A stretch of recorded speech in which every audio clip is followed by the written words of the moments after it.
Hey, everybody. Welcome back to the Ball and Breakfast podcast with Wayne. I'm Patrick, coming to you for week 11 of NFL football. Man, we're more than halfway through the season. It has definitely flown by. We're going to cover just 5 games. Going forward, we're going to make this model a lot more concise, impactful, give you a little bit more depth on each game. If you're with us, give us a subscribe on YouTube. Obviously like after you're done, comment on what you've heard. You can do the same on, Apple, Spotify, Google Podcasts as well. Subscribe there. And then we're also on Instagram at Ball and Breakfast. We'd also like to pitch Sharps app, who came to us basically, wanting to pitch that they're a new sports betting social media site that's kind of linking up, the sports betting world and kind of allowing people to, meet each other, share their bets, maybe talk about strategies, things like that. Wayne and I were kind of joking offhand. We both watched the, Escaping Twin Flames, documentary on Netflix. And who knows, maybe you could be on Sharps and find your sports betting twin flame. Like, go after it, go see what's up. So also the Titan Nutrition products are still, available for anyone to buy. You can use our promo code that we always plug at the bottom and, check out whatever they have on their shelves and, let's take it from there. So without further ado, I'm going to pass it over to Wayne for our first game on Sunday. It's going to be the New York Jets at the Buffalo Bills. Yeah. Thanks, Pat. That's a great intro. And yeah, more on the Sharps partnership that we have. Link will be in the description. Please support the podcast. We're going to get a little bit of something for each download. So if you use any of the sports books, FanDuel, DraftKings, now ESPN bets, definitely sync it up there and let us know your bets on there. And I'll be on there. You can find me at Wayne Pua on there. And I'll be posting my bets that I'm placing on here. So with all that, let's get to this Jets and Bills matchup here. So, Bills, man, they've been struggling offensively. Hence why they got rid of Ken Dorsey as their OC. I think I kind of predicted that they would regress a little bit here, and I'd like to say I'm right a little bit. All of the games in the past 6 games, they've been decided within a touchdown. So Bills offense, and a lot of that has to do, I think, with the Bills offense and just the overall mojo of the team. So, they did lose to the Jets. I think it was like the first game of the season when Aaron Rodgers went down and Zach Wilson came in here. So that was in New Jersey. This game's going to be in Buffalo. So it's like, okay, maybe they can do, bounce back a little bit. So I am predicting, though, that the cover or the spread over here is 7 points in favor of the Bills. And like I mentioned before, the past 6 games have been decided within a touchdown. So I'm going to say that the Jets cover, but I am predicting the Bills to be victorious in here. I think one thing is that the Bills, it always seems like they bounce back. I forget which games exactly here, but they lost a couple games and they won the next game. They lost, win or they lose like a bad game and then they win the next game. And I think that's been, kind of why they're 500 right now, right? So I think this is their bounce back. I know they've lost 2 in a row, but at the same time, this still is a really talented team. I think they're going to eventually figure things offensively. But this is the first week without Ken Dorsey and their offensive coordinator and trying to figure things out a little bit more. So I feel like that's going to take a little bit some time to gel. So for me, I'm going to be placing a bet here that the Jets will cover the 7-point spread, but I do believe that the Bills will win here. So, Pat, what do you got? Man, this one's tough. It is tough. Number one, tough to swallow that, I thought, the Bills would probably be our 1 seed this year in the AFC. Things started pretty nicely, but I feel like there's just been these undertones, especially on the offensive side of the ball, where it's like just this feeling that Stephon Diggs does not want to be there. I feel like that was an off-season rumor. We kind of saw his disgust after, getting bounced from the AFC playoffs last year, kind of mouthing off to Josh Allen on the sideline. And, the juju of that team is just completely off. Like, I don't know if the Ken Dorsey move was the right move, number one, like it's a message sent to the rest of the team, like, hey, turn it around. But I feel like you got rid of one of the guys that truly put the Buffalo Bills on the map, especially Josh Allen, that offense, working as the QB coach under Brian Daboll.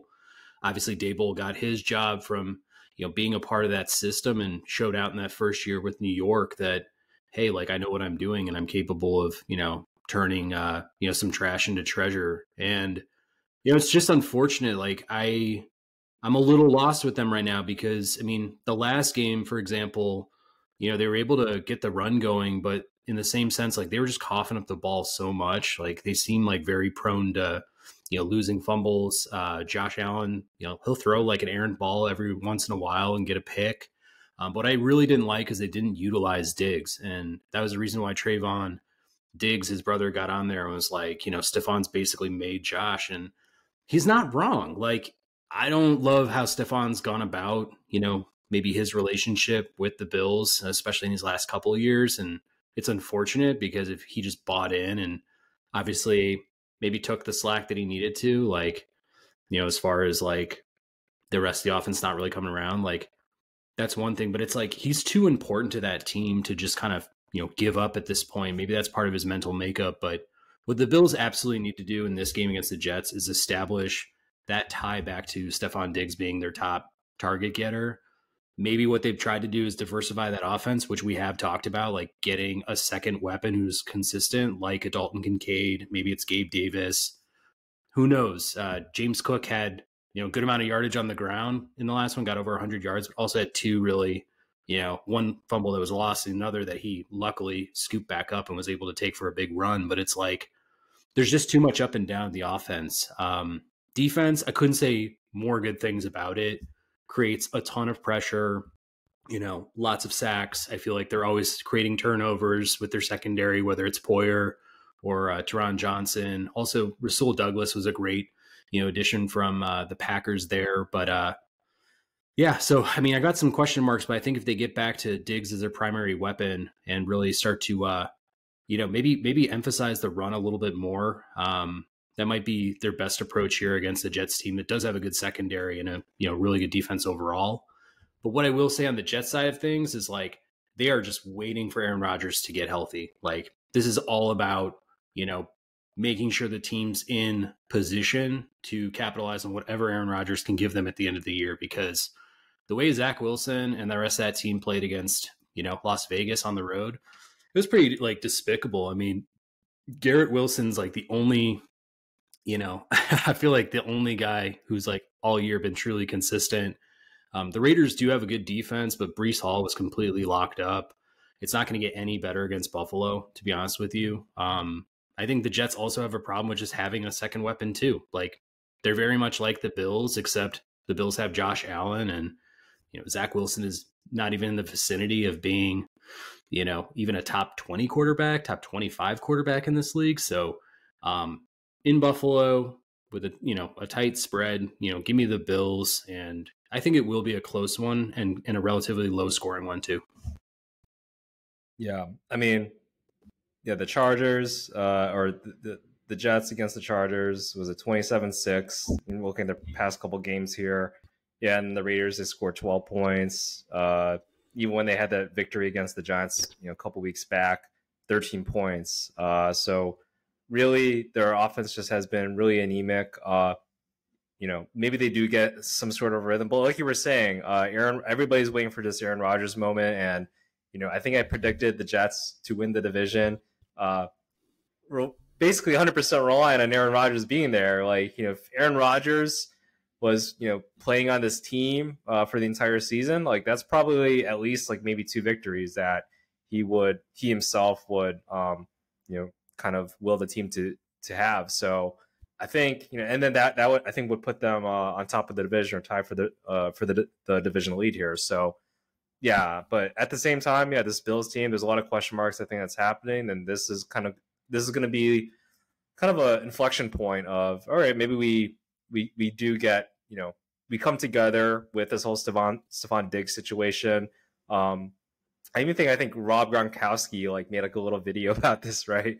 about Stephon Diggs and how he needs to something needs to happen there. So anyway, yeah, I definitely see the Bills. I think taking this, they just have way too much talent in Buffalo, and I think all those factors kind of point to this. And then the Jets just have been struggling offensively, and then the defense. Usually when that happens, sometimes the defense is like, hey, we tried enough.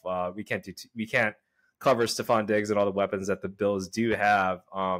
But if Josh Allen does commit a bunch of turnovers, like this can be a very, very much be a snowball effect that happens for the Jets in their favor. But yeah, for me, I'm definitely going to be picking. It's going to be close, I think, here. With that 7-point spread in favor of the Jets. Yeah. The last thing I'll say is like Josh Allen this year is reminding me a lot more of like a Dak Prescott type than he is like a Joe Burrow type in previous seasons, where we're like, it's kind of fool's gold because you're like, man, I think Josh Allen is an absolute gamer, playmaker, and it's really changed up this year because the fact that he hasn't been able to create like a number two, like a solidified number two, really shows that dependency that he does have on Diggs. And, I think for what he is as an athlete, like he does need to exploit that run for himself a lot more. Like we in Chicago see what Justin Fields has been like over his first 3 seasons. And a lot of what his game is on the ground. And it's like, we really want him to make those strides as a passer, but he's not reaching those levels. And when you look at Josh, like bona fide Josh is probably still, because quarterback's such a tough position, like a top 10 type of guy, but he's really taken a step back to me, like just in the way I view him this year versus the way I viewed him in this last couple. Yeah, I mean, and I like that comparison because I feel like that is a very justified comparison between Josh Allen and Justin Fields. Actually, both are big time playmakers, right? They can make plays on their feet. They can gun it downfield, just like with the best of them. And I think the differences is clutch moments, maybe more so. Josh Allen has, shown in the playoffs a little bit. Granted, Justin Fields has yet to get there, but Justin Fields, I think his biggest thing is he can get the touchdowns. I think he has like 11, right now, and he had got 4 touchdown games I think this season, and it's like. He does, so a lot of those things well, the big time plays. Where he struggles, though, is turnovers and, doing the check down, right? And not being able to read the field completely, But it's like that's also kind of what Josh Allen is to a certain extent with big time plays and then also the turnovers. I think he leads the league in terms of total touchdowns since he's entered the league. But he also leads the league in like total turnovers, if I'm not mistaken. I think like 1 or 2 for both of those. So, a lot of positives, but then there's those negatives that can definitely be a difference maker for when you're going against, say, a good quality team. Where when you lose that turnover margin, those turnovers against a good quality team, good luck winning those games against the Chiefs, Bengals in the playoffs, Ravens, et cetera, et cetera. So. Yeah, just a lot of things like happening like that right now with the Buffalo Bills. But, I do believe that they have some good coaching there. Obviously, getting rid of Dorsey, it's going to be a little bit more of a fresh start there. But I think they do have enough offensive talent. Hopefully, for their sake, they're able to kind of just pull together in this situation right now. Yeah, no doubt. Well, we'll see how this one goes. I would expect, a pretty tight game here. I think these two are still, vying for playoff contention. I think they're still competitors in this race, but we'll just see how it shakes out. In our next one, we've got the Pittsburgh Steelers going on the road to take on the Cleveland Browns. Yeah, man, this, Deshaun Watson, right? Looks like he's going to be out for the remainder of the year. So, the Browns, they've won several games without him, and to the point it was like, oh, we're actually pretty good without Deshaun Watson. Even though we got rid of a couple first-round picks and gave him all that guaranteed money there. So, and he's been kind of up and down. It seemed like he was actually playing well. They got more of the rhythm in the last couple games, but kind of unfortunate, from the player's standpoint, if you're a Cleveland Browns fan, that he's not playing here. But Steelers, 4-1 against the Browns since 2021. Kenny Pickett is 2-0 against the Browns.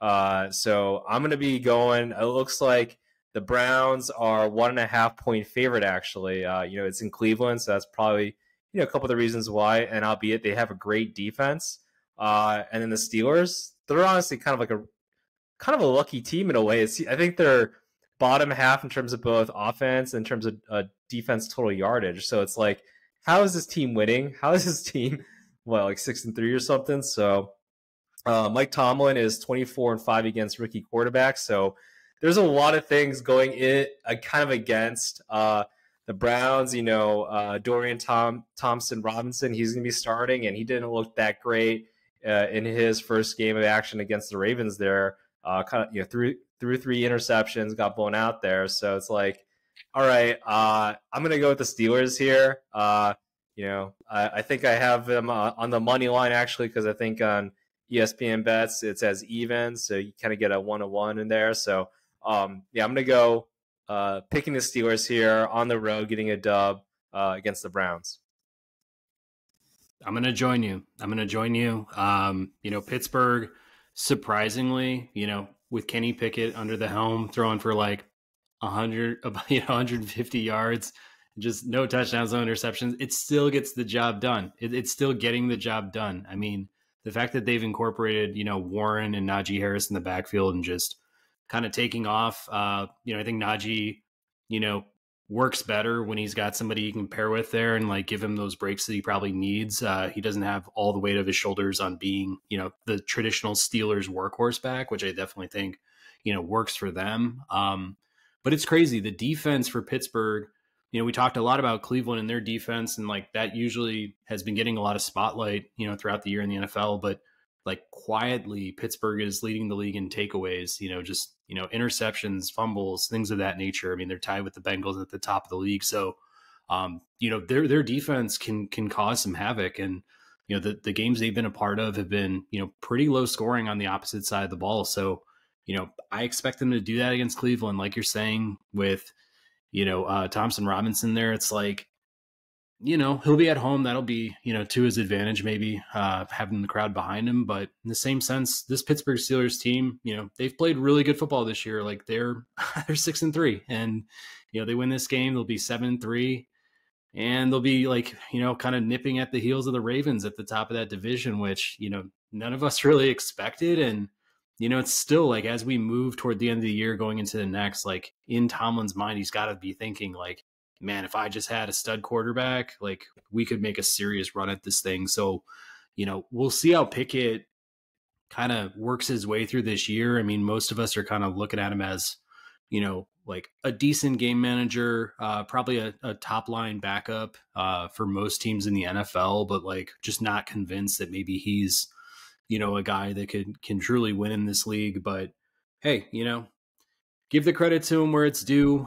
They're getting W's, and I just see this continuing with Cleveland kind of being hampered on the offensive side of the ball, and kudos to their defense, but I just don't see it being enough. Yeah, and with the Steelers now, with injuries happening in that division to both Deshaun Watson out for the year, and then we just got word that Joe Burrow is going to be out for the remainder of the year too. The Steelers, like, I think I had them. I might have predicted them bottom, or I think I had the Browns bottom and then the Steelers. But then it's like, man, this division is nuts. Like anybody can the lowest team in this division, fully healthy, right, can win the Super Bowl. Like that's just how talented and strong these teams are on the defensive side, and then on the offensive side with all the weapons that they have too. So. If I'm going to make a pick here, yeah, I'm thinking, the Steelers. Hey, we have a quarterback that isn't out for the year. Like, great. Is he a world changer? No, but we have a defense, and if they can make enough plays on offense, great. Then that's enough to win us some games. So, yeah, I'm probably going to be seeing the Steelers taking second in this division, a really tough division, just because these injuries. They're not just like it's not just the talent, but obviously the confidence level on both sides of the ball. So, but we'll see. Crazy things have happened in the NFL this year, we were definitely looking at the Vikings and kind of what's happening over there with Kirk Cousins and him being hurt and gone for the remainder of the year. But then Josh Dobbs coming in there, it's like, oh yeah, like we're still good, we're still good. So yeah, the Steelers team this season is going to be interesting. I think how they go into the playoffs probably is what I'm thinking, and just this whole thing about with them, it's like, man, are they lucky or are they good? Like, I don't know exactly. There's a lot of question marks, but at the same time, you can't argue with the results of winning. So great coaching, I think, from Mike Tomlin here.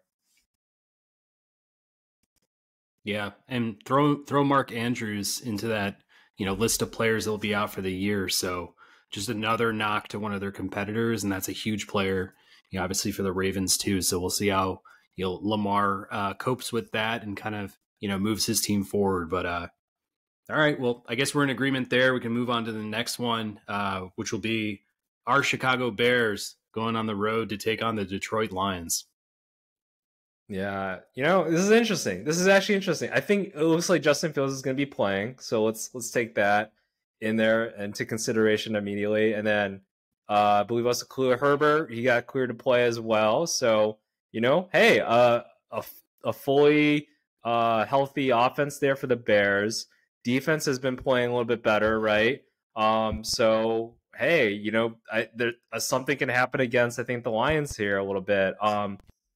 And so I think the spread is a 7.5, which I'm like, a team like the Bears getting some momentum on their side. Obviously, Justin Fields, he's kind of prone to some of those errors that befuddled them for basically just not winning games. And the Lions have been playing pretty good football this season. So 7.5. I'm not going to go on to the spread, but I'm actually going to pick the under. I'm going to pick the under. I think it's 47.5. I think with the way that both these teams play, I think the Bears, they're going to be able to stop the run a little bit. I think the Bears defense they've been better against the run past couple of games. I think they've been holding teams under 100 yards like the past 7 games. So pretty good run defense so far. After making some changes there on the defensive coordinator side. So and the Lions, they like to run the ball with David Montgomery, seeing that old face there, and then obviously Gibbs. So, and I think whenever Goff, I think they do struggle a little bit when when the Lions are not able to establish the run, because he's so effective, I think, in the play action pass here. So I'm still gonna pick the Lions. I'm not gonna go that crazy, but yeah, I think it'll be fairly close. But I do believe I'm gonna be betting the under there. I think it's going to be a lower scoring game than that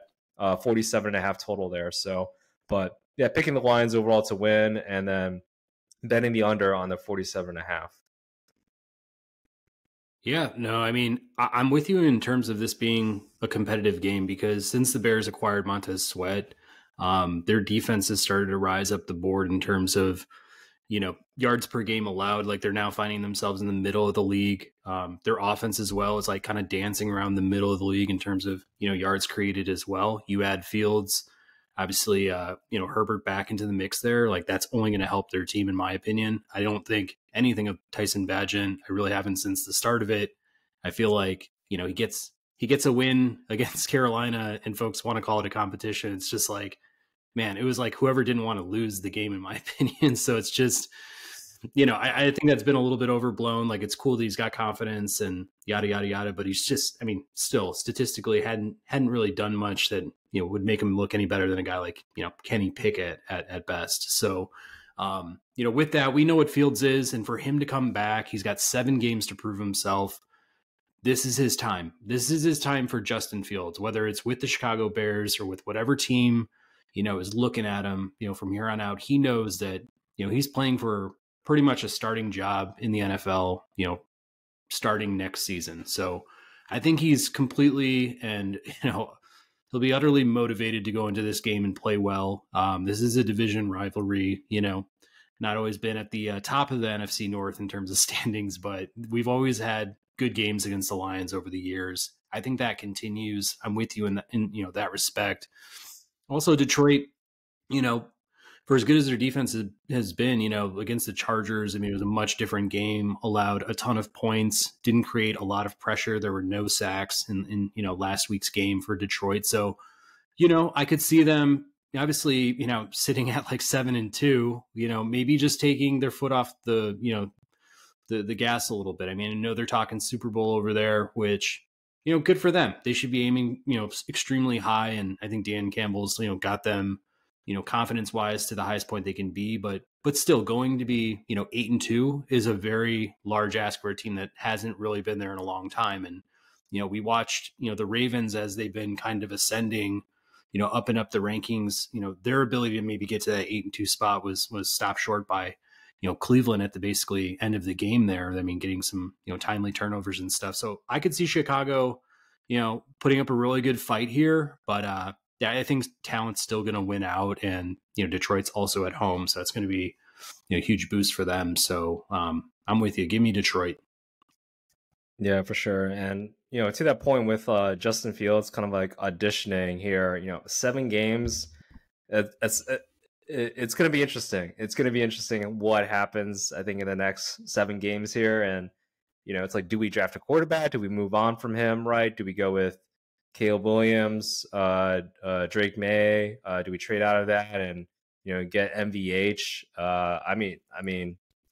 Marvin Harrison over there. It's like, man, so many things I think that can kind of occur. And a lot of it's great for Bears fans, but, for the decision makers with Ryan Poles, is like, which way do we go? There's so many different directions I think they can take this, and this next 7 games will be an awesome kind of audition, I think, going forth, because there's enough talent. This is the most talent that Justin Fields has had since he's been here, far none, and then has some continuity with an offensive coordinator from last year. So it's like, if he's not going to get it done now, like, he's not going to get it done ever. And he had some two really good games there, 2 of the best games I think he's played in his career. And it's like, great.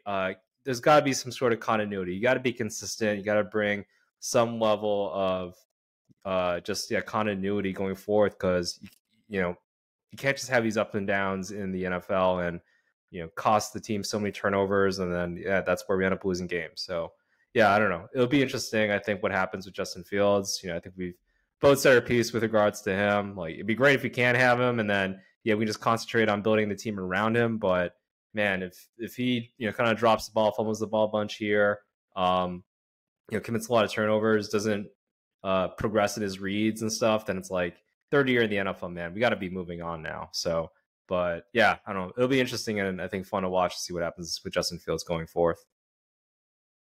Yeah.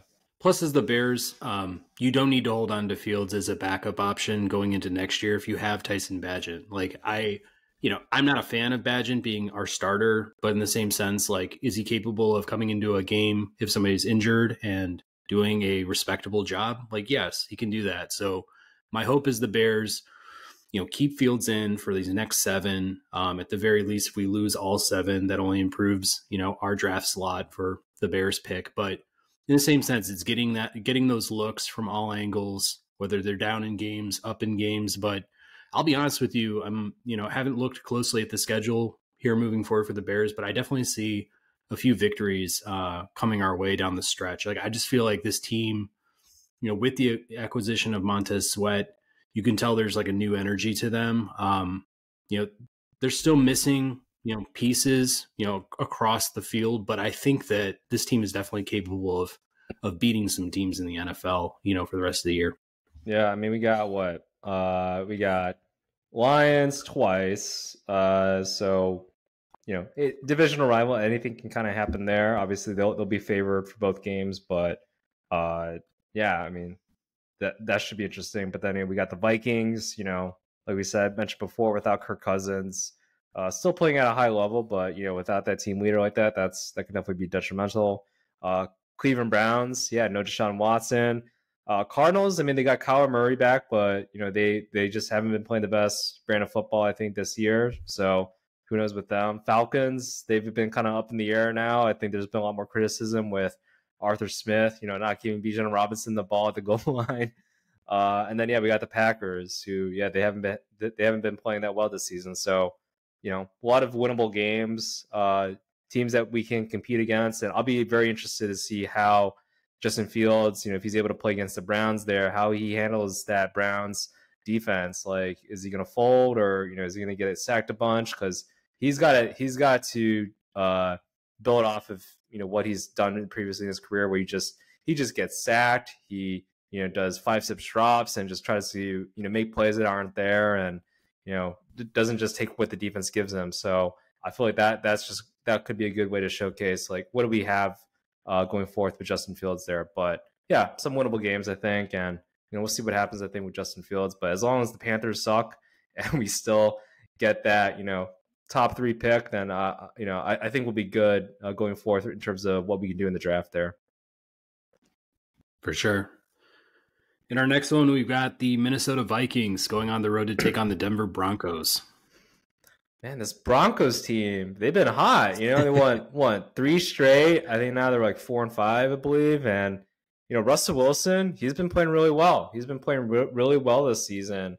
The defense, I think they're like, all right, let's try not to give 70 points up. I think they made like a nickelback change, and all of a sudden they're like a top 5 defense. All of a sudden, they have talent. So like that's been their their whole thing there is they just couldn't scheme right properly, or maybe they just didn't have the right personnel there to help stop the run. But they've been playing a lot better football of late. So, and then that Vikings team there, like a miracle, kind of being able to win there with Josh Dobbs, who's been traded twice this season, which is ridiculous, and he's still able to like pull off a win here and there. So Justin Jefferson is questionable, and so is Madison, who is under concussion protocol. So I think the tendency is usually when they're in their that first week of concussion protocol, they usually just don't play. So a lot of things kind of going against the favor for the Vikings there. So I'm gonna pick the Broncos winning this game here. It's just nuts, man, how this turnaround that they've been able to do. I think I'm gonna bet the under, actually, in terms of the point total is 42.5. Last 2 victories at home for the Broncos, against the Packers and Chiefs, were under that total. So Vikings offense, again, without Kirk Cousins, I think they won't be scoring that as much or be able to move the ball as well. So against a pretty good Broncos defense here. So yeah, I'm gonna go picking the Broncos to win, but then betting the under for that 42.5 total there. Broncos country, let's ride. I think it's time. Man. Finally time for everyone to ride. Time to ride. No, I'm going with the Broncos too, man. I didn't know how this one was going to go debate-wise, but no, I'm feeling the same juju that you are. And, I think the fact that Russell Wilson's now getting a little bit, more entrenched there, he's creating rapport with Sutton. Judy still needs to get a little bit more involved just in the passing game, but, they've got Javonte Williams back. He's looking more like himself post-injury. And, they're still, able to create some pressure. They give up a lot of rushing yards, but I think the one thing, going against the Vikings is you got Ty Chandler. You've got, obviously, like you said, Madison's questionable. They just don't have, I think, the right personnel to go up against the Broncos, even with, the shortcomings that Broncos have on, giving up a lot of rushing yards. I just see them being able to contain the guys that the Vikings are going to roll out. So, with that kind of neutralized, I still feel like the secondary for Denver has been pretty strong with Surtain and Simmons. Like, Simmons had another pick last week. I think they had 2 as a team. They're just looking good. They are riding some momentum here. And yeah, I think Minnesota has had an extremely respectable season to this point. I mean, they've been very resilient based on the team seemingly throwing in the towel, this past offseason with just letting so many, veterans go, especially on the defensive side of the ball. And, they've just found a way to kind of continue to scrap it together. I think Dobbs is getting, so much more respect this season than he ever has in his career. I mean, I definitely overlooked him and thought really nothing of him as a starting quarterback option for any team. I thought, yeah, maybe he's good at understanding the playbook and being a good leader and stuff as a backup. But man, the way that he's just come in and provided confidence and understanding a tough system like the ones that, O'Connell really rolls out there, you got to give them a lot of credit, but they are just missing talent for me. And, it's not that the Broncos are, this, unbeatable squad or anything like that, but, I just think they take an L this weekend in a tight game. And, we'll see where they land for the rest of the year. But, I think they've just now proven that they are extremely resilient and have, some plan Bs there, especially in the receiving game with just getting Addison more involved, and Hawkinson and Dobbs are, building a great rapport. So hopefully that continues for them. Yeah. I guess with one more blow to the Vikings too from the injury side, Jordan Hicks, their captain on defense there, looks like he's going to be on the IR. Like that's a leader on their defensive side, which they've been playing a lot better. So, tough blow there. I think just injuries catching with the Vikings, but I mean, yeah, like I'm looking at the rest of the season for the Broncos. Now that we're, I guess, on the subject matter, it's like. After this game, right? It's like you got the Browns, backup quarterback, Texans. They've been up and down. Obviously, CJ Stroud's playing really well, but yeah, that team just keeps on going up and down like a yo-yo a little bit. You got the Chargers. Looks like twice here, so divisional rival, and that honestly might be a battle for second place, in my opinion. Like this could be something. So yeah, and they got the Lions. In Detroit, so that'll be really tough. But Patriots. Yeah, they got Patriots at home in Denver, and then they had the finishing off the season with the Raiders. So, yeah, like was that you said 5? Is that 5? 5. I mean, they get to 10 wins. I mean, they could get to 10 wins. We're talking about it. Maybe they're 9-8, 10-7. Yeah. I mean, let's see if there. they run the table. Yeah, maybe they run the table, or like maybe only have like a couple losses here and there, but.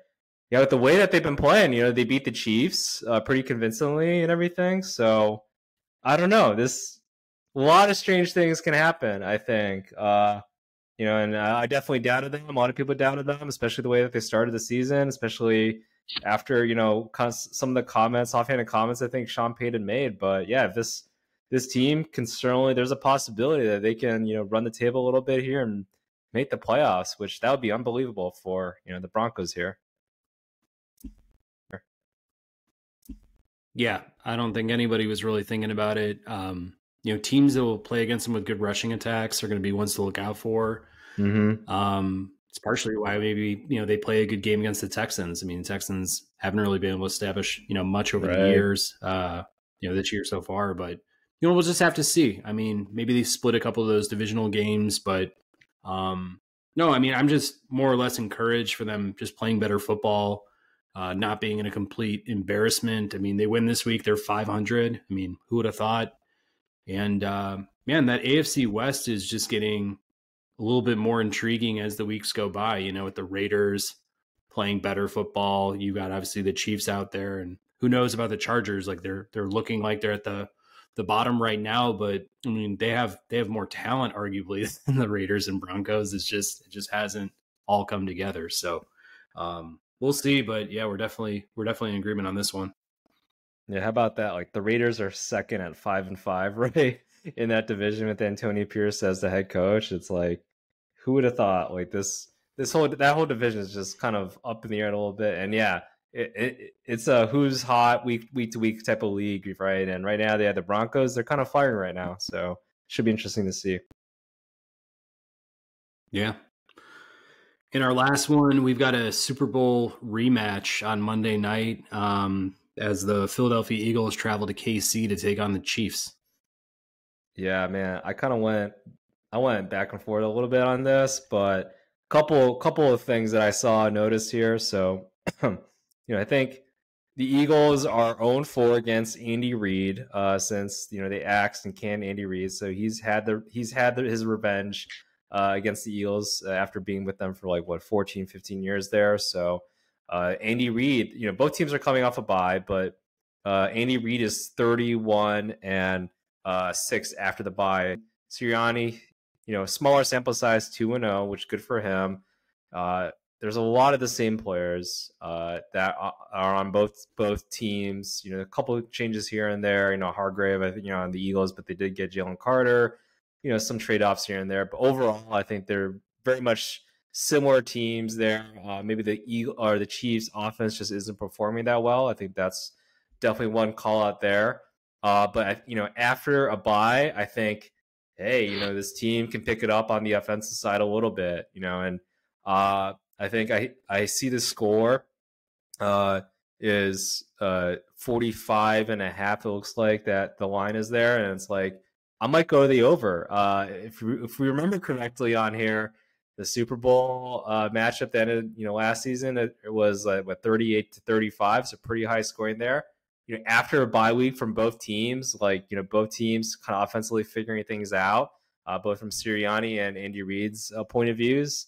I'm thinking this game is going to be a little bit more high on the higher scoring end here. So I understand the Chiefs have struggled offensively, but again, a lot of the same assets. And then also, let's factor in that the rumors of Taylor Swift and her family also coming to watch the game with her family. So this could be a family affair, and we all know that Travis Kelce, apparently his receiving yardage doubles whenever Taylor Swift's in the crowd. So all that, you know, math out there. Yeah, I'm gonna pick the Chiefs. I'm gonna pick the Chiefs, and then I have but I'm gonna pick the bet of 45 and a half. Maybe I'll do like a parlay or something like that with the Chiefs winning, and then picking the over for the 45 and a half here. So, you know, again, Andy Reid, great offensive mind. I think after a bye week, we'll try to figure things out here. There's still a lot of talent from the Eagles' perspective that I think just, you know, they haven't been able to figure it out. I think after this bye week, maybe they are able to get things humming. I think I also saw one awesome record from Andy Reid's time with the Eagles is that, again, Andy Reid's like a phenom with the bye week. He loves the bye week for whatever reason. When he was at the Eagles, his team was 500 before the bye. Before the bye. Afterwards, it was like 2-1, I think, win-loss ratio. Like, is killed it afterwards. So he uses the bye, makes the adjustments, I think, to the point that teams would actually inquire, like, their assistant coaches, like, what do you guys do with a bye week? Why are you guys so good? So, you know, he kind of just lets his players relax, right? Travis Kelce went to Buenos Aires to see Taylor. So, I mean, hey, like, that, I think that's great. And then, yeah, they coach up there. So, yeah, whatever it is in the formula for Andy Reid after the bye week, I'm all for. So I'm going to pick the Chiefs winning this game, and then, yeah, picking it over, making this a little bit more of a high-scoring game here. Yeah. Yeah, I mean, I definitely would take the over, number one. I mean, looking at the Cowboys-Eagles pre-bye in Week 9, for them to combine for more than 50 points, I think that's pretty fair to say. I mean, both those teams have very stout defenses, but they're still going to be able to score those points, whether it comes on the offensive side or defensive takeaways. The funny thing about this game is, like, traditionally you'd think of Mahomes and some of the talent that the Eagles have on the offensive side. You know, think of this as like an offensive, matchup, but it feels more like a defensive one, this year. I mean, and Casey's defense is the thing that's actually been leading on the entire year. I mean, they're placing top 5 in yards allowed, and they definitely get a ton of pressure and, sacks and things of that nature. And the same goes for the Eagles. I mean, like you just mentioned Hargrave leaving for the 49ers, and, bring in Jalen Carter, and, just their ability to, get to the quarterback and, gobble up a bunch of sacks themselves. I think they had 5 against Dallas. So, all this to be said, I mean, I just feel like Philly has played some really tight ones, especially in the last handful of weeks where they could have easily lost the game and, found a way to persevere. I just feel like they've been playing with fire too much week over week, in anticipation for their hardest matchup of the year. And I think KC just truly exploited them in the Super Bowl last year. I mean, we got to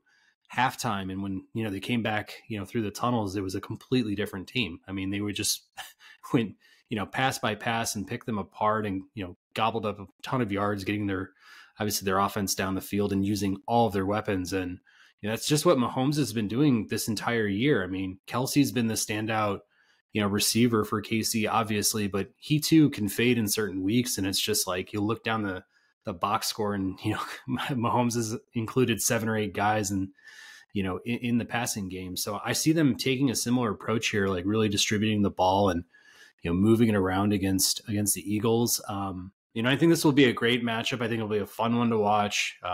Eagles are definitely going to come hungry, motivated. I just feel like they're just they're gonna fall short. They've had too many close calls, I feel like, recently, where I just think KC will be more even keel and confident and kind of knowing that they can beat the Eagles.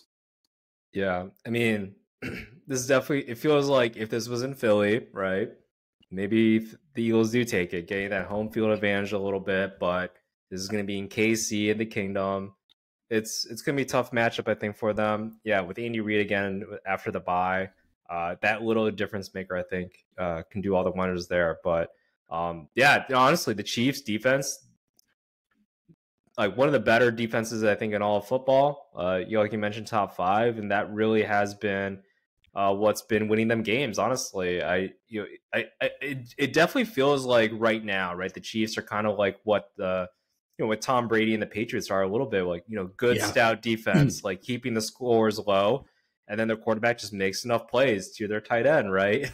You need a first down, right? Let's get it to Kelsey, right? So, not a big running game, formidable here and there, but nothing.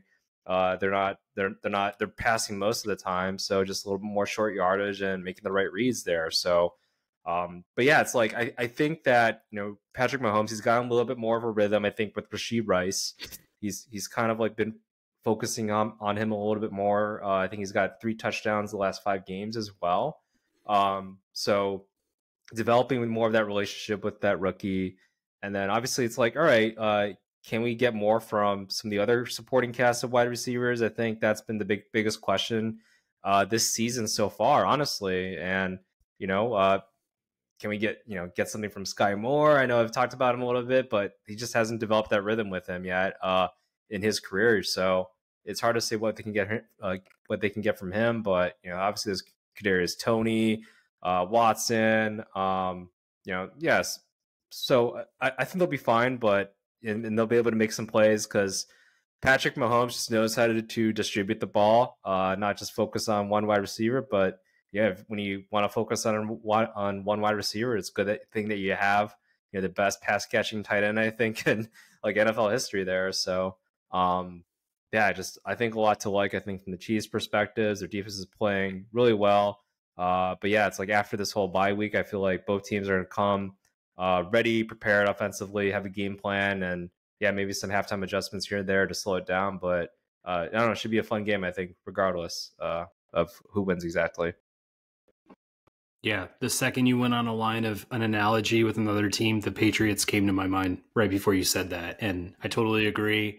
This almost feels like post Randy Moss, Patriot football, because it was like, I think Tom Brady at that point knew that, yes, losing Moss is a huge deal, like it was for Mahomes and Tyreek Hill. But in the same sense, they got resilient, they got smarter, they play just more controlled football. And they're definitely taking that emphasis kind of away from the quarterback having to do everything to get them over the hump. And it's like, yeah, man, you just look at the resources they've poured into the defense. Trent McDuffie has been just a great corner this year, like very unsung in the way that he's just been able to cover and, pass deflect and tackle. Like, I like watching him play football. It's fun to watch. Chris Jones obviously being back as their anchor, in general. But yeah, man, I just think this Chiefs team is, they just don't have to do too much to beat you. I mean, it's a good position for them to be in. I feel like they're now going to cruise, their way into a number 1 seed in the AFC. Now knowing that the Bills have had shortcomings, Burrow going out for the Bengals, another big deal. The Ravens are competitive, but they also haven't sealed the deal in the times where I think they should have. And it's like, I think they'll still, be at the top of the AFC, but in a lot of ways, I'm like, man, KC can just kind of, if they get a win against the Eagles, they can kind of just prep their way to the playoffs and, maybe another Super Bowl. So we'll just have to wait and see. Yeah. I mean, that's a good breakdown, I think. a lot of question marks there. I think, obviously Browns, they lost, Deshaun Watson, and then Joe Burrow going down. That's a huge loss. Like Browning, I think he went to Washington, I believe, University of Washington, I believe, and it did okay job there, but it was never like the top prospect or anything. So yeah, just unfortunate that that all kind of happened. I think there goes our Super Bowl predictions or whatever there. But Yeah. hey, injuries, man, it's a pain. Yeah, it'll be interesting who kind of competes there with the Chiefs. I think in the AFC. Obviously, yeah, you mentioned the Ravens. They've been playing like the best team in football, but yeah, losing a player like Mark Andrews, that's huge for the year, right? We'll see what happens if they pass more to, was it Isaiah Likely? I know he's been kind of like the next man up a little bit. Has a lot of talent, a lot of physical skills, but just still young and kind of developing. They're a little bit raw. And obviously, yeah, Mark Andrews, like that was Lamar's favorite target. He's been distributing the ball pretty well, I think, with Zay Flowers and the rest of the wide receiver crew. Some big plays to Nelson Aguilar, and then obviously he's developed a lot better relationship with Odell Beckham Jr. As the season's gone along. So, yeah, it could be a Ravens KC matchup potentially. We'll see what happens. I think, yeah, with even in their division with Chargers or Broncos. I mean, again, those two teams have been, or the Broncos have been playing really well. Chargers have been up and down, and it's like you can't really bet for them in the playoffs, though. I don't know. We'll see what happens, but I think your team also, the Jacksonville Jaguars. They've been playing pretty well. They're probably like one of the more complete teams, I would say. I think they just kind of deal with consistency on occasion, and an occasional bad turnover here and there. But yeah, I think all those teams can definitely be in play. So we'll see what happens, I think, at the end of the season. But yeah, the Chiefs, they're looking still pretty good, even though they had that loss against the Broncos. Just yeah, they have, I think, way too much talent, way too much experience. That great coaching too, to kind of just let down on here. So I feel pretty good. I think I had them winning the Super Bowl as a repeat, like first time in a while that's happened. And I also do believe, I think Patrick Mahomes, it looks like he's going to be, I think he's a favorite for MVP at the moment, actually, right now. Although I have made arguments, CJ Stroud ought to get that consideration because, man, that kid is just balling. So, but yeah, I don't know. Fun football, I think, for the rest of the season to look forward to. Yeah. It opens the door for my preseason dark horse in Miami too to get into this mix. I Ah, mean, they've had obviously their their battles with top teams. They've fallen short. They bring back Achan this weekend to pair with Mostert. Like that'll add a little juice to their offense for sure. And then we'll just see how they close out the year. Like can they win some big games here down the stretch to get them ready for the playoffs? And if so, I don't think there would be a better or more exciting, unless you're for the Ravens in terms of just pure excitement. I think a Miami KC championship game would be a hell of a lot of fun to watch. yeah, Tyreek Hill, kind of like a little revenge game there, I think. And then obviously Mike McDaniels, Ooh. Mr. Soundbite. Like that'll be a fun playoff matchup. I think if that were to occur there. And man, all the explosive offense that could potentially happen, like that would be just game on, I feel like. But yeah, I don't know. All those teams I think could be fun to kind of compete against the Chiefs here. Sounds good. Well, we'll stay tuned here for some NFL football. Thanks everyone if you're still with us. Subscribe to us here on YouTube.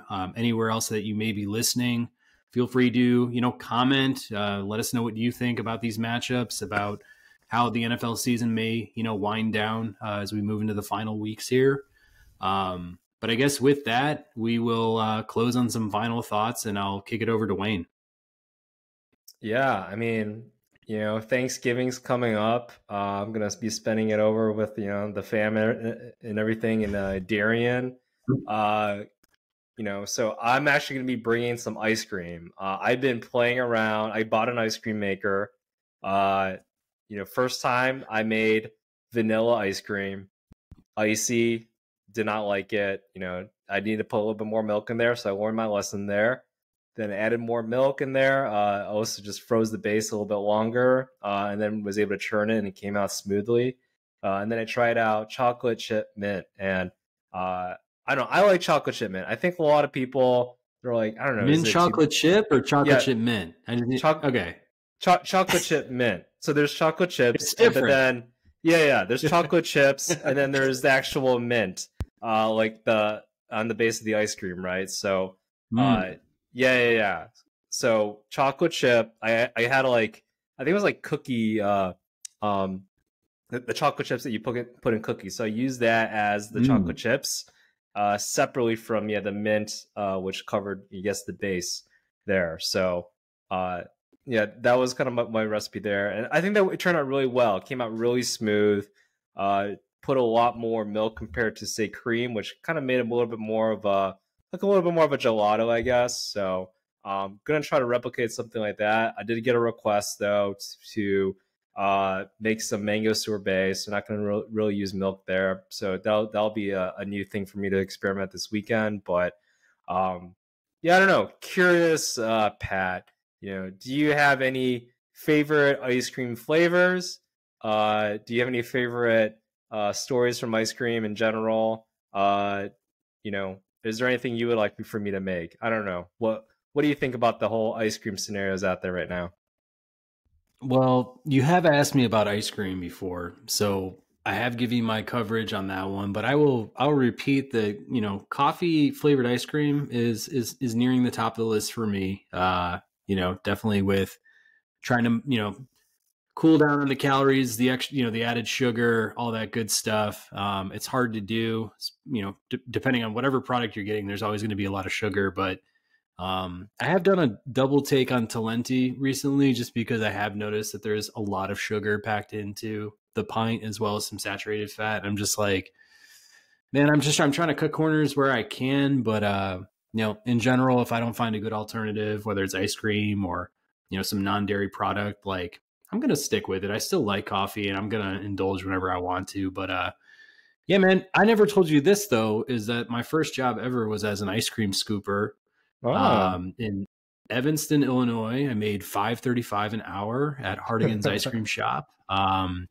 It is a family friend run store, and that's how I got my first in. But I think the true perk of the store was that really every one of my family members had worked there. Like all of my cousins, with the exception of like two out of like a baker's dozen of us, like had worked there. So like we were all in that pipeline working together. And the biggest perk was that you could have as much free ice cream as you wanted on shift.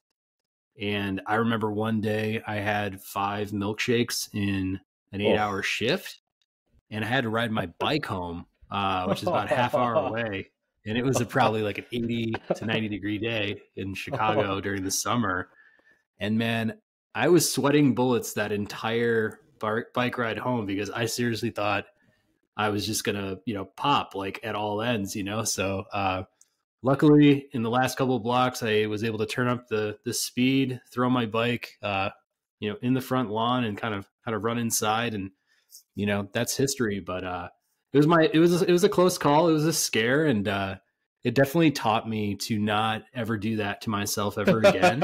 And I will say the funny thing is though about working at an ice cream store is that I had a lot of shifts, especially over the summer times and into the fall. And I didn't work there for a long time, probably like, a year or so, but you really get tired of eating ice cream. Like it is really, it's like such a, like you almost like, I got to a point where I'd get to shifts and I hadn't had any ice cream for the day. And I just take my first bite and it was like, it just tasted like sour at a certain point. Cause I was just like, I just got to stop eating ice cream. Like I just don't want to eat it. So, but you miss it, you come back, Uh-huh. everyone loves, some of their favorite things out there, but, just definitely don't abuse, some of those food products that you enjoy the most. Yeah, I mean, I might have mentioned before, yeah, like I used to work at a Chinese buffet. That was like my first job, and I love Chinese food. I'm kind of Chinese and whatever. So, but at the same time, like eating it like every single day, like all right, I want I don't know eggs or something. I want something basic. I want a bologna sandwich, like or some fried chicken or something. Like I don't know something a little bit different from your conventional, like traditional Chinese food or something. So, yeah, I get that. And then, too much of anything, like, yeah, variety is the spice of life, right? And especially with, in this country where we have all kinds of varieties and all kinds of cuisines, like why, just settle down on one thing all the time. So, but oh, that sounds awesome. Good you survived that ordeal. Good you have that memory of just not eating or eating and drinking 5 shakes in kind of like one sitting there. So, but to be young and that ambitious when it comes to whatever you consume there. So. Yeah. I guess it's a good time to give a plug for the store. Again, Hardigan's Ice Cream Shop in Evanston. They get their ice cream from Wisconsin. It's Cedar Crest brand. So you may have seen it on shelves regionally if you're in the Midwest. But in general, really good ice cream, really good stuff, good homey vibe. And man, you might run into a family member or family friend of mine if you go in there. So yeah.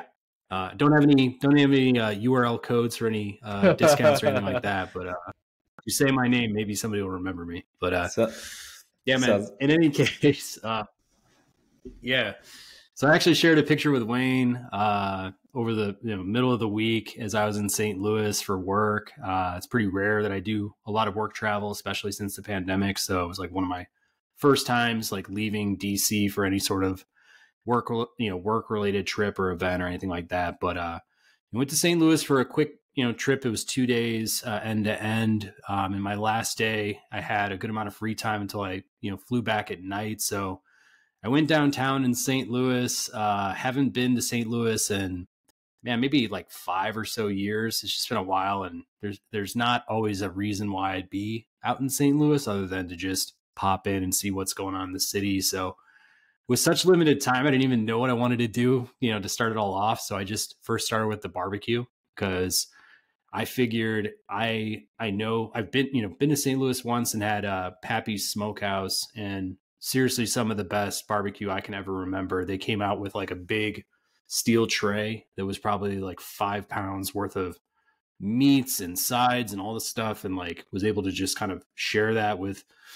some family members, and that was just a really memorable barbecue experience for me. So this other place called Salt and Smoke was really high up in the the ratings for barbecue in St. Louis, so I definitely put it on my map, and I was like, I'm definitely gonna go there.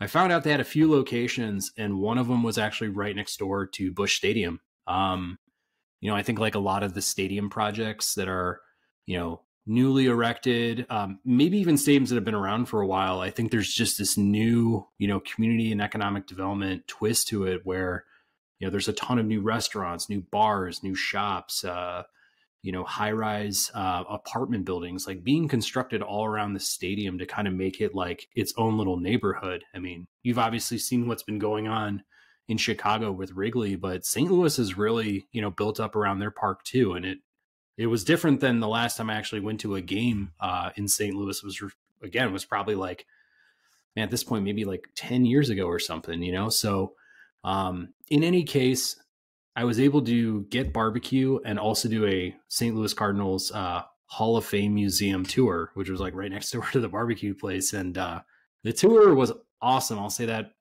as a side note, is just the amount of memorabilia they had in there. They had the first World Series trophy period in there that the St. Louis Cardinals won in like I believe it was the 60s or so. And then they had a couple other championship trophies in their case, a ton of signed jerseys. They had a Mark McGwire, Sammy Sosa, case as well. It's pretty controversial out there too, even. But and another cool thing was they let me hold the bats of former players like Stan Musial, Lou Brock. They had Nolan Arenado bat, Paul Goldschmidt. So it was just kind of cool to like see the size and weight of these bats, Ozzie Smith. And then they let me touch a couple of their championship rings from the 2000s. And they kind of like had 2 sample models that the jeweler made them. So I was just kind of like, got to hold them, try them on stuff. Like they're pretty heavy and had a ton of diamonds and stuff. They were really cool. But I digress. Back to Salt and Smoke. I got 2 meats and then 2 sides and a like cheddar bacon popover. But the meats I chose were brisket and their renowned chicken wings. And then I got 2 vegetable sides because I just need something to like break it up. And they were like both covered with, vinaigrette. So it was a coleslaw and green beans and tomato salad. What I'll say, man, is like you love barbecue, Wayne, and man, I was a little bit disappointed. I'll be honest with you. I was a little bit disappointed. When the brisket came out, there was only 4 cubes of brisket. They weren't necessarily hot. They were kind of room temp, and one was like a little bit more chewy than I would have like probably liked.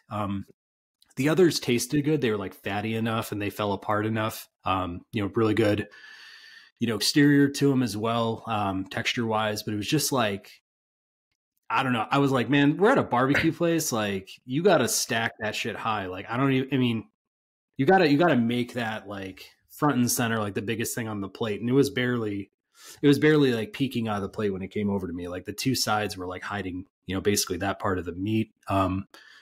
I will say the wings were good too. I mean, they're actually really great wings. They're really meaty, great sauce, good crisp to them. They had all sorts of barbecue sauces and dips you could do, most of your stuff with. But I truly filled up on the sides and the cheddar popover, the cheddar bacon popover. I'm like, I've never been to a barbecue spot where the sides were the things that were like the most filling of everything on the meal, and the meats were more or less like an accessory. So like, I don't know, man. The thing is, not bad taste, but like I wouldn't recommend it to somebody. Like I wouldn't recommend it if you're going to St. Louis. I would tell you 100 times out of 100 to go to Pappy's Smokehouse over Salt and Smoke. And like, to me, I think they have the ability to be on that same shelf. They just need to present, their options a little bit more, barbecue forward, like make that plate really like make a statement. When it comes out, it should be like piled high with those meats and this, cut down on the sides, like make those sides a little bit smaller. But like, I don't know. Have you ever felt that way? Have you ever like put a restaurant on a pedestal and just been like, WTF, man? Yeah, there was a Michelin-rated restaurant that actually kind of encountered that. Graham Elliott, I guess I don't know what he's doing now, but yeah, he was in Chicago, had a restaurant called Graham Elliott. Was on TV a bunch of times. He had one where he was, with Gordon Ramsay there. Overrated, like overrated as hell. Like I went there. I think it was like a restaurant week type of thing there, and had a 3-course meal. Food was like, it was decent. It was decent, but like even for restaurant week prices, right? It's like, I don't know. I was underwhelmed. I actually ate afterwards. I went to a sushi restaurant afterwards, and then just ordered like a full meal basically from the sushi restaurant, like 4 rolls, right? And it's like, yeah, why did I just spend all this money to go eat the 3-course meal there at this world renowned chef or whatever? And then I just have to basically, to fill up my stomach, go to a sushi restaurant and eat, what I would normally eat basically whenever I would go to the sushi restaurant here. Cause I was hungry. I was flat out hungry. And I mean, yeah, for me, it's like, that was kind of one of the more disappointing ones. Cause yeah, you hear all these accolades, all this hype from, different, obviously, from Michelin, from, different reporters and such. It's like, this isn't that good. And then, yeah, there was one, I guess, restaurant in Seattle. I don't know. For me, it was Musang. Actually, it was like a Filipino restaurant over there. It was okay, but like I don't know. For me, it missed on the Filipino food side. Like I think they had like a banana ketchup, or not a banana ketchup. It was supposed to be like traditionally it's like banana ketchup spaghetti actually, but I think they used apple instead, and it did not hit well. It did not hit well at all. Maybe it was a little bit too sweet with regards to the sauce on the spaghetti. So I think now it's off the menu, which I'm like, thank God. But I just remember that distinctly, like, this is terrible. I don't know who greenlit this. So I don't know. Things like that were just like, those are the 2 that stand out the most, I would say. Graham Elliott just was so disappointing because, yeah, like he's a celebrity chef and all these things. And he just has that one restaurant too, I think. So it's like, oh, like you have this one place dedicated where you can dedicate your craft, and it sucks or it's not doing that well and all. And now he's not there anymore. So I honestly don't know what he's doing. I think I heard he is like opening up steakhouses in Texas, which I'm like, okay, good luck with that. But yeah, yeah, and then just that one dish I think over there, Musang, just did not sit well. But hey, definitely want to I guess support like that business there, and then I'm sure Graham Elliott's doing fine if he has all these accolades and Gordon Ramsay backing him. But yeah, just those types of things just I kind of irked me. It's like, all right, if you're gonna be like a quote unquote fine dining establishment, right? Like you also got to fill up your patrons there. You got to make sure that it actually is going to be, filling and enjoyable there. Just not like these one-off little tastes here or there, like little. I guess like you're going to go to Costco and then just get some samples, right? Like it's kind of what a lot of fine dining kind of has been in a way, and now it sounds like fine dining, especially with all this inflation and everything, has kind of dwindled down, and now they're trying to be more accommodating, but yeah, there was oftentimes those times where it's just, man, just minimal food, yeah, great tasting, but like, basically you're going to Costco and just paying like $150 basically for a meal, and it just got outrageous like that. So yeah, Graham Elliott, major disappointment in terms of my experience there. Yeah, and you made a point about that being his only restaurant. I think one of the things that I'm starting to see is a lot of these trendy places that really do make a name for themselves in their first spot.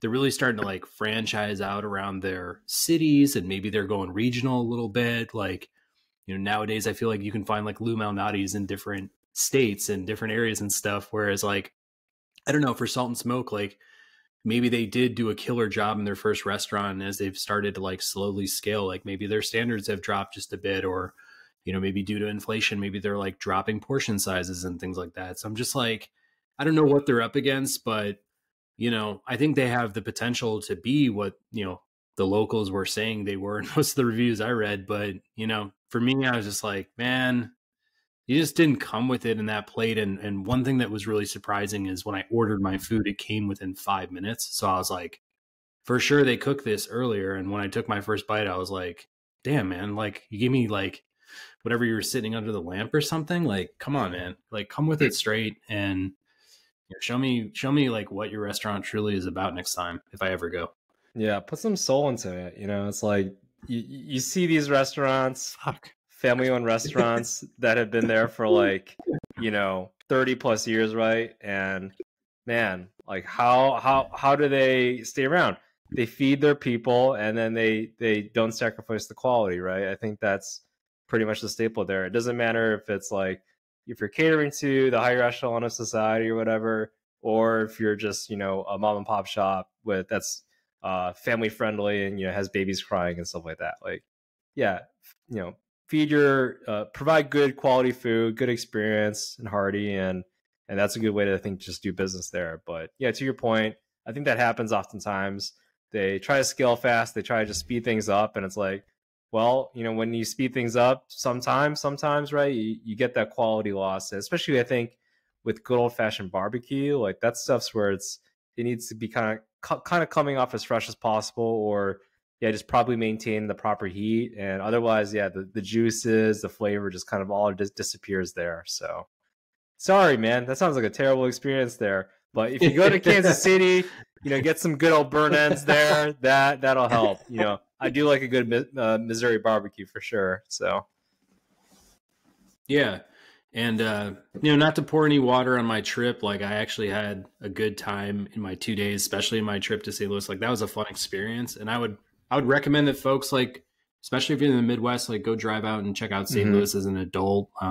Maybe you've had an occasion or two where you've gone there, and I just feel like it's changing. And I feel like a lot of these Midwest cities are starting to like come around. Like they are developing downtown. They're bringing in new restaurants. Like they're putting new things on the map. So yeah, go take a second look at that, and don't just judge it for what you thought it was. yeah, no, there's a lot of that. I mean, there's a lot of. I think you talked about Milwaukee too, and all around the Midwest. I know Columbus is building up a lot more too. Like a lot more families are moving there. It just seems like with again this whole inflation and everything that's happening economically. I know a lot of people, they've moved out from the coastal cities. It's like great, you make $100,000 over there, out east or out west, and it's like but housing is going to cost, an arm and a leg. Whereas, hey, you move in the Midwest and your company is able to, accommodate you, be able to work remotely, and you maybe want to have a family and have like an actual house, not like a 2-bedroom condo or 1-bedroom condo out there. It's like, yeah, you want to live a little bit, enjoy life. And I think as, people get older and such, it's like, yeah, you can't just be, I mean, I don't want to say hiking all the time. I still want to hike and I love hiking, but yeah, you can't just always be out and kind of just doing your thing there. But maybe you do want to settle down, go to Costco on the weekends, go to Home Depot, like, you know, uh, yeah, slow down a little bit. I think that's always where having that Midwestern lifestyle is nice. And, I think the people too of the Midwest unmatched, I think, from other coastal sides. So, yeah, definitely love a good old fashioned Midwestern hospitality for sure. And yeah, that's why I'm back here in a way. So Yeah, and throw Detroit on that list too. Mhm. As another spot that, as kids, teens, young adults, like, got nothing but shit on from people our age. But yeah. man, again, like, another city where I got a second look and I'm like, hey, like, this place is coming back and they've got a lot of stuff to talk about now too. Yeah, I think as an adult, you appreciate these things a little bit more, right? Like in the Midwest, it's Oh, like, yeah. oh, like clean streets, like great. Like maybe I don't want to live in New York, right? So why is there garbage on the ground? Like how much are we paying in rent? Like these are like more of the adult things, and then yeah, you go to the Midwest, like wow, we got clean streets. Wow, people say nice, like please and thank you and all. Like sometimes those things go a long way. I think. Yeah, maybe there isn't the most glamorous of things all the time compared to again the coastal regions, but yeah, it's nice to just have some simple things to not stress you out too much, I feel like. For sure.